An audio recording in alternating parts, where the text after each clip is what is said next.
사랑하는 여러분, 지난밤도 평안하셨지요? 화요일 새날을 맞이합니다. 오늘도 특세로 새날을 여시는 여러분 모두에 부활하신 주님의 평강이 가득하시기를 바랍니다. 오늘은 사순절 특세 24번째 날입니다. 4세기 이전까지 교회는 주님의 순환과 죽음 그리고 부활을 함께 축제로 삼는 부활절 절기를 지켰습니다.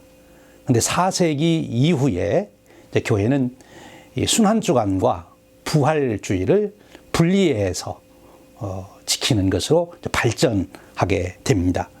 그것이 더 각각의 의미를 깊이 새길 수 있기 때문에 그런 것이죠.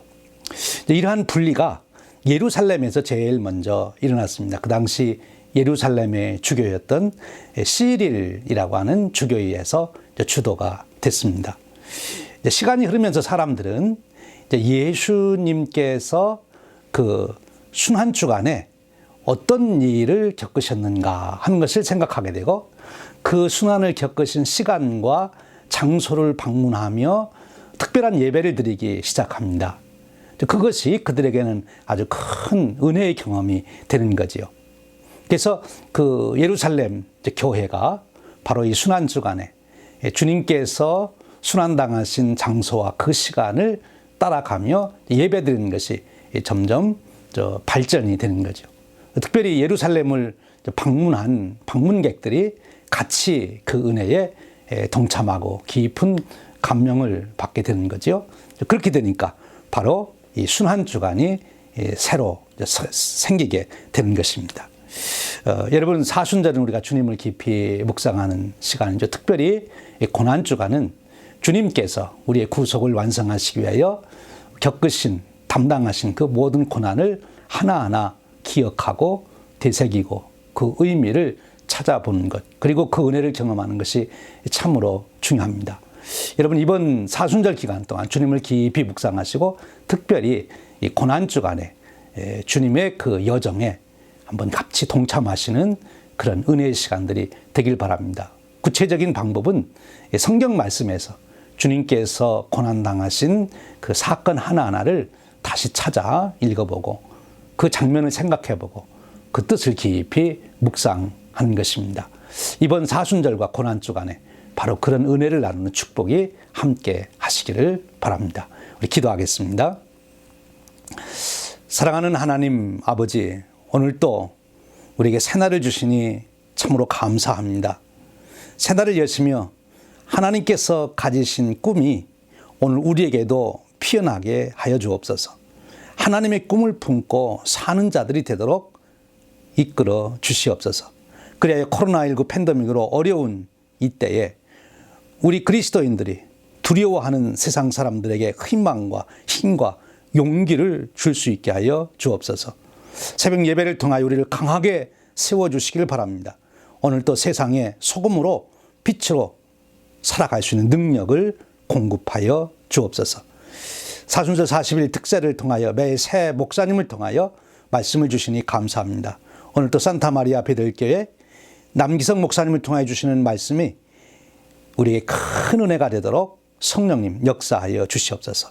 말씀을 깨닫게 하시고 그 말씀에 결단하여 순종하는 저희들이 되도록 이끌어 주시옵소서. 오늘도 그 말씀의 은혜를 힘입어 아침에 솟아오르는 태양처럼 우리가 솟아오르는 인생이 되도록 축복하여 주옵소서. 우리 주님 예수 그리스도의 이름으로 기도하옵나이다. 아멘. 우리 함께 찬송 부르겠습니다. 예수는 나의 힘이여. 새 찬송가 93장, 통일찬송가 93장입니다. 이 찬송을 부를 때 우리 주님으로 인한 새 힘을 얻는 시간 되길 바랍니다.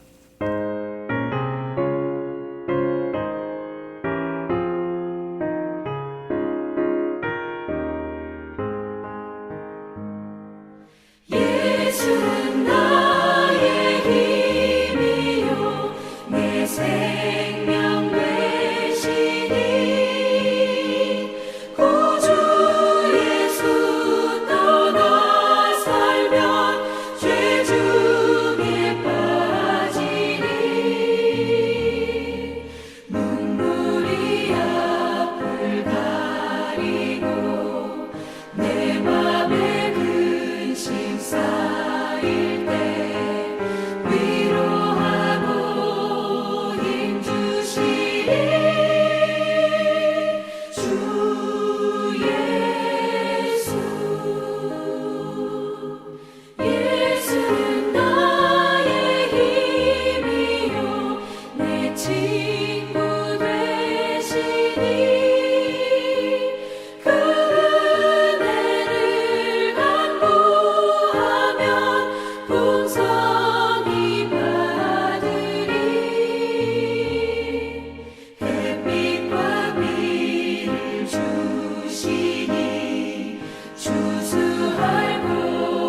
아멘.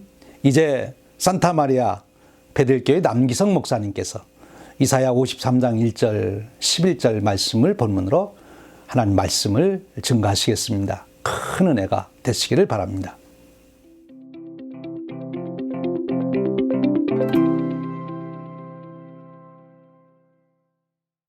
2021년도 전국 한인연합감리교회 사순절 특별 새벽기도회 3월 16일 말씀을 전한 산타마리아 베델교회 남기성 목사입니다. 오늘 우리에게 주신 말씀은 이사야서 53장 1절에서 11절입니다. 제가 봉독하도록 하겠습니다. 우리가 전할 것은 누가 믿었느냐? 여호와의 팔이 누구에게 나타났느냐? 그는 주 앞에서 자라나기를 연한 순 같고 마른 땅에서 나온 뿌리 같아서 고운 모양도 없고 풍채도 없은즉 우리가 보기에 흠모할 만한 아름다운 것이 없도다. 그는 멸시를 받아 사람들에게 버림받았으며 강고를 많이 겪으셨으며 질고를 아는 자라. 마치 사람들이 그에게 얼굴을 가리는 것 같이 멸시를 당하였고 우리도 그를 귀히 여기지 아니하였도다. 그는 실로 우리의 질고를 지고 우리의 슬픔을 당하셨거늘 우리는 생각하기를 그는 징벌을 받아 하나님께 맞으며 고난을 당한다 하였노라. 그가 찔림은 우리의 허물 때문이요 그가 상함은 우리의 죄악 때문이라. 그가 징계를 받음으로 우리는 평화를 누리고 그가 채찍에 맞음으로 우리는 나음을 받았도다. 우리는 다 양 같아서 그릇 행하여 각기 제 길로 갔거늘 여호와께서는 우리의 모든 죄악을 그에게 담당시키셨도다. 그가 곤욕을 당하여 괴로울 때에도 그의 입을 열지 아니하였으며 마치 도수장으로 끌려가는 어린 양과 털 깎는 자 앞에서 잠잠한 양같이 그의 입을 열지 아니하셨도다. 그는 곤욕과 신문을 당하고 끌려갔으나 그 세대 중에 누가 생각하기를 그가 살아있는 자들의 땅에서 끊어짐은 마땅히 형벌받을 내 백성의 허물 때문이라 하였느니요. 그가 강포를 행하지 아니하였고 그의 입에 거짓이 없었으나 그의 무덤이 악인들과 함께 있었으며 그가 죽은 후에 부자와 함께 있었도다. 여호와께서 그에게 상함을 받게 하시기를 원하사 질고를 당하게 하셨은즉 그의 영혼을 속건제물로 드리기에 이르면 그가 씨를 보게 되며 그의 날은 길 것이요 또 그의 손으로 여호와께서 기뻐하시는 뜻을 성취하리로다. 그가 자기 영혼에 수고한 것을 보고 만족하게 여길 것이라. 나의 의로운 종이 자기 지식으로 많은 사람을 의롭게 하며 또 그들의 죄악을 친히 담당하리로다. 이는 하나님의 말씀입니다. 아멘. 코로나 팬데믹으로 어려운 때지만 온라인으로 연합감리교회 성도님들을 만날 수 있어 이는 또한 하나님의 특별한 은총의 시간이라 생각합니다. 오늘 말씀을 통하여서 우리 모두 하늘의 평안과 하나님의 지혜를 얻는 시간이 되시기를 바랍니다. 오늘 본문 말씀은 고난받는 종에 관한 말씀입니다. 사람들은 하나님의 아들이라면 크고 강력한 권세와 힘, 부와 명예를 가지고 우리 가운데 오는 분이라고 생각했습니다. 그래서 그분께서 이 세상에 오시면 사람들은 쉽게 그를 알아보고 환대할 수 있을 것이라 생각했습니다. 이스라엘 백성들도 그랬습니다.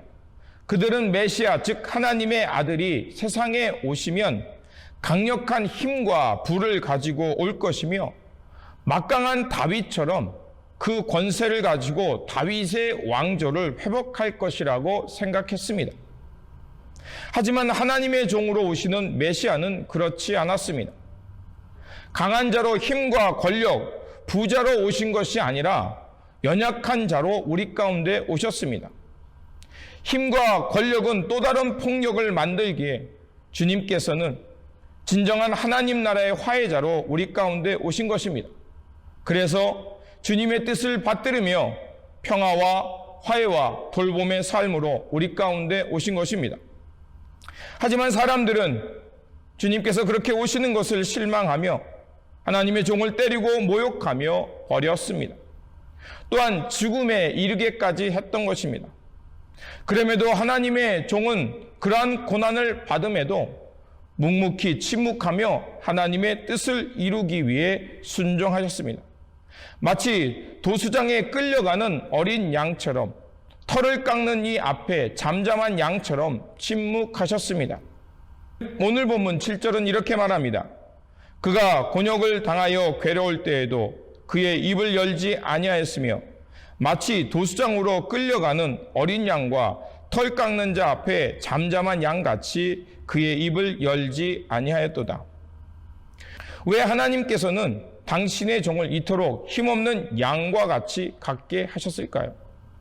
레위기 16장 21절에서 22절을 보면 속죄일에 행했던 하나의 예식을 말해주고 있습니다.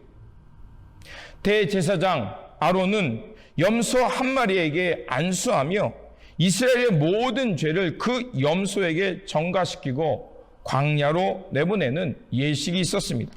바로 아사셀의 규례입니다. 아사셀이란 떠나 보낸다는 뜻입니다. 즉 한 염소에게 이스라엘의 모든 죄를 짊어지고 광야로 내보내서 죽게 하는 것이었습니다. 이렇게 해서 이스라엘 공동체 안에 있던 모든 죄를 그 공동체로부터 멀리 광야로 떠나 보내는 것이었습니다. 하나님께서는 당신의 흠없고 온전한 종을 통하여서 사람들의 멸시와 버림받게 하는 것을 통해서 이스라엘 공동체 안에 있는 죄를 속죄시키는 것이었습니다. 즉 속죄일에 있었던 아사셀처럼 이스라엘의 모든 죄를 감당하셨으며 그리고 많은 이들로 하여금 새 생명을 얻게 하는 대속의 제물이 되게 하신 것입니다. 그렇기에 하나님의 종은 묵묵히 아버지의 뜻을 감당하며 죽음에 이를 때까지 침묵하셨던 것입니다. 바로 이 말씀은 예수 그리스도를 향한 예언의 말씀이었습니다. 하나님의 아들 예수 그리스도께서는 강한 자로 오지 않고 연약한 자의 모습으로 오셨습니다. 목수의 아들로 오셨고 많은 사람들을 하나님의 생명으로 이끄는 대속물의 제물로 오셨습니다. 그러자 사람들은 예수님의 모습을 보고 실망하여 예수님을 버렸습니다. 그리고 주님의 곁을 모두 떠나버렸습니다. 그리고 예수님을 때리며 더 나아가 예수님을 십자가에 못 박았습니다. 그런 고난받는 종의 모습, 예수님의 모습을 세례자 요한은 그래서 예수님을 가리켜 세상의 모든 죄를 짊어지고 가는 하나님의 어린 양이라고 표현했습니다. 그런데 그 사람들은 예수님께서 애매히 고난당하고 매를 맞는 것을 당연한 것으로 여겼습니다. 그리고 그것이 그분의 죄 때문이라고 생각한 것입니다. 예수님께서는 고난 중에도 하나님의 뜻을 이루기 위해 묵묵히 침묵하시며 순종하셨던 것입니다. 마치 도살장에 끌려가는 어린 양과 같이 불법 재판과 사형 언도, 군인들의 모욕과 채찍을 당함에도 묵묵히 하나님의 뜻에 순종하시며 십자가의 길을 가신 것이었습니다. 그리고 예수님께서는 그 골고다 언덕에서 억울하게 죽임을 당하셨습니다. 예수님은 인류의 허물 때문에 목과 창에 찔리셨고 우리의 죄악 때문에 채찍에 맞아 몸이 상하신 것이었습니다. 그분께서 당하신 고난은 우리의 허물 때문이었습니다. 예수님께서 고통당하심으로 그래서 우리는 하늘의 평화를 누리게 되었습니다. 주님은 바로 이 이사야의 예언대로 이 말씀을 성취하기 위해 고난 받으셨던 것입니다. 그래서 예수님의 이 고난받는 이유를 사도 바울은 로마서에서 이렇게 말합니다. 로마서 5장 18절에서 19절입니다. 그런즉 한 범죄로 많은 사람이 정죄에 이른 것 같이 한 의로운 행위로 말미암아 많은 사람이 의롭다 하심을 받아 생명에 이르렀느니라. 한 사람이 순종하지 않으므로 많은 사람이 죄인이 된 것 같이 한 사람이 순종하심으로 많은 사람이 의인이 되리라. 바로 주님께서 고난받으신 것은 이 말씀을 성취하기 위함이었습니다. 예수님은 탄생으로부터 죽음에 이르기까지 하나님의 기쁨과 아버지의 뜻을 이루기 위해 온전히 순종하셨던 것입니다. 그 은혜가 오늘 우리로 하여금 이 자리에 있게 한 것입니다. 그 은혜가 우리로 하여금 죄에서 의로, 어둠에서 빛의 자녀로 살게 한 것입니다. 이 은혜와 이 은총이 바로 우리를 하나님의 자녀로 생명을 얻으며 살게 한 것입니다.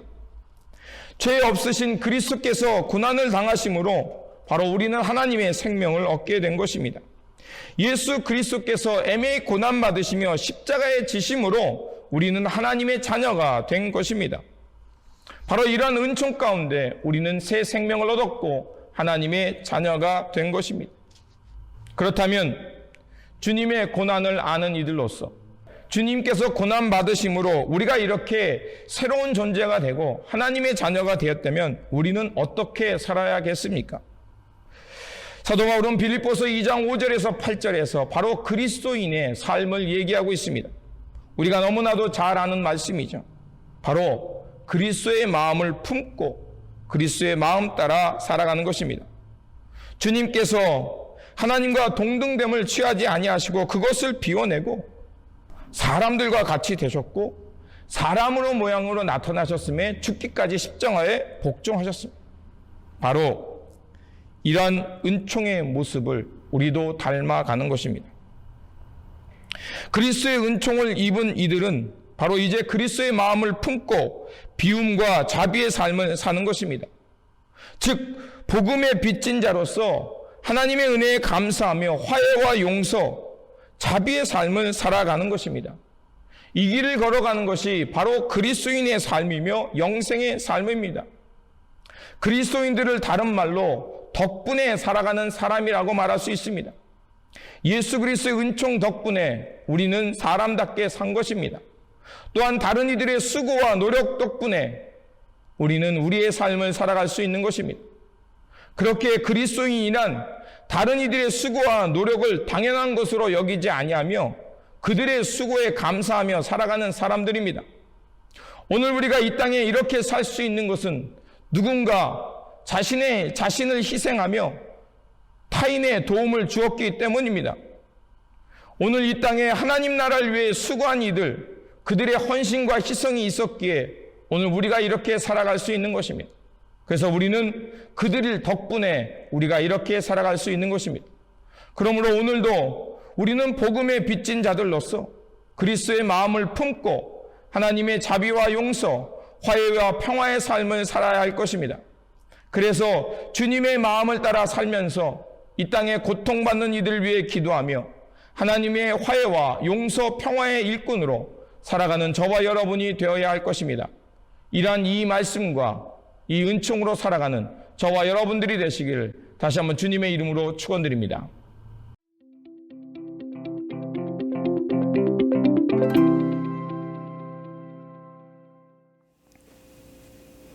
할렐루야. 우리 모두 남기성 목사님을 통해 주시는 하나님 말씀으로 큰 은혜를 받았습니다. 이제 기도하는 시간입니다. 우리 먼저 찬송 부르겠습니다. 찬송가 샤론의 꽃 예수, 새 찬송가 89장, 통일 찬송가 89장입니다. 이 찬송을 부르며 우리 주님을 깊이 생각하는 축복이 있으시길 바랍니다.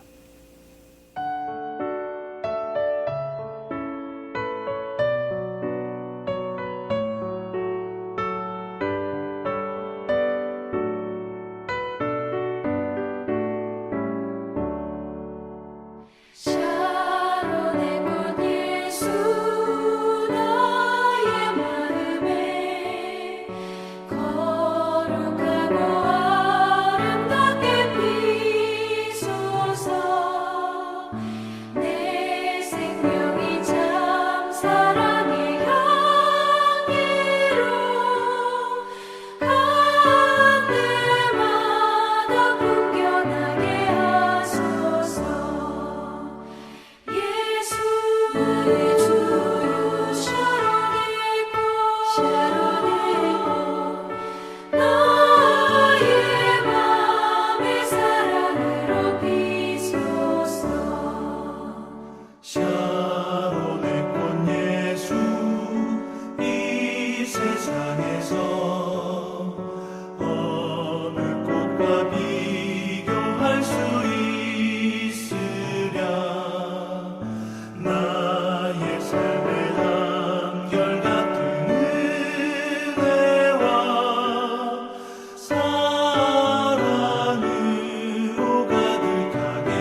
채워내고 나의 맘을 사랑으로 비추소서.